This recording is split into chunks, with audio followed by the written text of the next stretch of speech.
Bonjour à tous, je suis passé des 40 degrés de la Lozère aux frais 20 degrés du Pays Basque.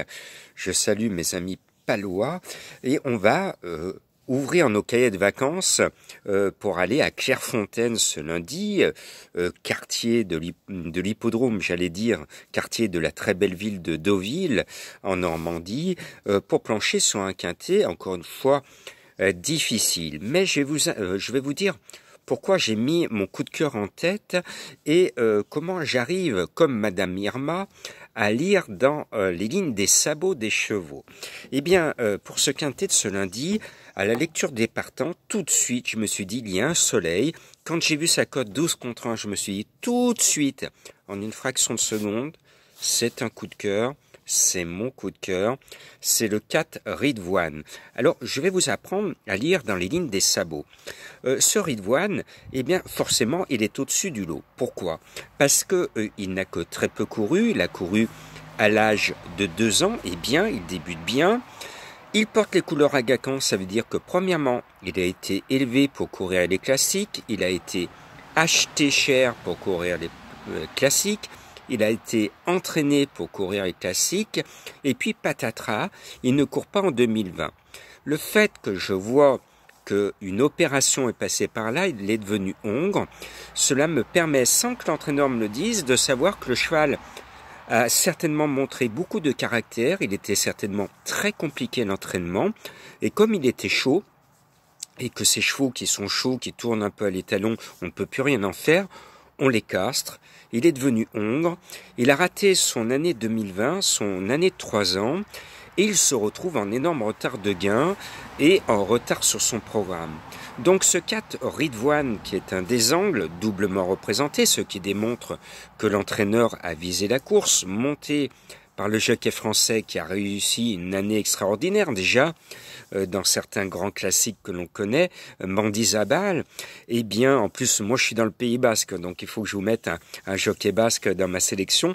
Ce 4 Ridwan me plaît beaucoup, et je pense qu'il vaut largement mieux, je viens de vous l'expliquer, qu'un quintet. Il devrait pouvoir courir normalement des courses principales, donc c'est mon coup de cœur, il est annoncé à 12/1.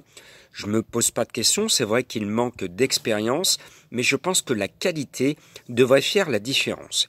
Et comme Desangles veut gagner cette course, s'il ne la gagnait pas avec mon 4, mon coup de cœur, il la gagnera de toute façon avec Jerry, le 7, qui me rappelle le grand comique américain Jerry Lewis. Jerry, il me plaît. Il n'a couru que 2 fois lui aussi, 5e et récemment 1er. On sent que c'est un cheval qui est encore lui aussi tout neuf, qu'il est en phase ascendante, et on voit que l'entraîneur, en mettant 2 dans le quintet, a vraiment envie de la gagner. Donc ça sera soit l'un, soit l'autre. Mais pour moi, ce sera 4 et 7. Et puis après, je me pose pas d'autres questions. Un deuxième entraîneur à viser l'épreuve. En plus, c'est le local de l'étape. C'est Stéphane Voitel qui entraîne à Deauville, donc il est à Clairefontaine chez lui. Il en met 2, et 2 qui sont eux aussi des chevaux qui ont été préparés pour cette période, qui ont peu couru. C'est le 10 Mairie Sanchi, que je mets en 3e position, qui est monté par le jockey en vogue actuellement Théo Bachelot. Seul petit pépin, il a tiré le 15 à l'extérieur, mais le cheval est au top, c'est sa course visée, il ne va pas taper loin. Et puis, je rachète l'Ange de Minuit, le 11, le 2e Voitel, qui était le cheval de Madame Colombo, vous en souvenez, lorsqu'il a déçu à ce niveau, 9e. Depuis, il s'est racheté en plus petite société, 2 fois 3e. Mais je pense que l'Ange de Minuit devrait remettre dans les quintets les pendules à l'heure. Et moi, j'aime bien les petits séraphins. Ils nous portent souvent chance. L'Ange de Minuit, j'ai vraiment envie de le racheter, ce numéro 11. Et puis, il y a un cheval qui me plaît énormément. C'était à la limite que ça soit mon coup de cœur. C'est le 2 Hugo The Look.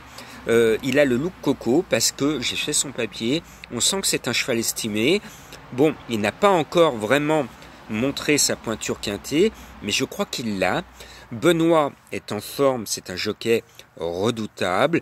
Bon, le poids est un peu prohibitif, 60 kg, mais ce numéro 2 j'y crois fort. Je pense qu'il va rentrer dans le quintet sans trop de difficultés. Et puis, le 5, Raiteus Love, est un amour de cheval. Il est toujours dans les 5 premiers. C'est une bonne chance pour figurer dans votre quintet. Lui a un bon numéro à la corde, le 3. Il a le jockey en vogue, puisqu'il est dans la bagarre pour la Cravache d'Or 2021. C'est Maxime Guyon.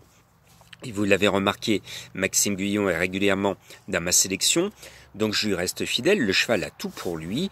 Il a la pointure d'un quintet. Un jour ou l'autre, il va renouer avec le succès dans cette catégorie. Et puis le 9, Wood City, marque le retour de Stéphane Pasquier, qui était absent pour mise à pied ce dimanche, et qui revient en selle sur un cheval, ce numéro 9, Wood City, qui est un cheval qui a démontré son talent, mais qui est un peu poisseux, parce que en 10 courses, il n'a été que 2 fois dans les 3 premiers.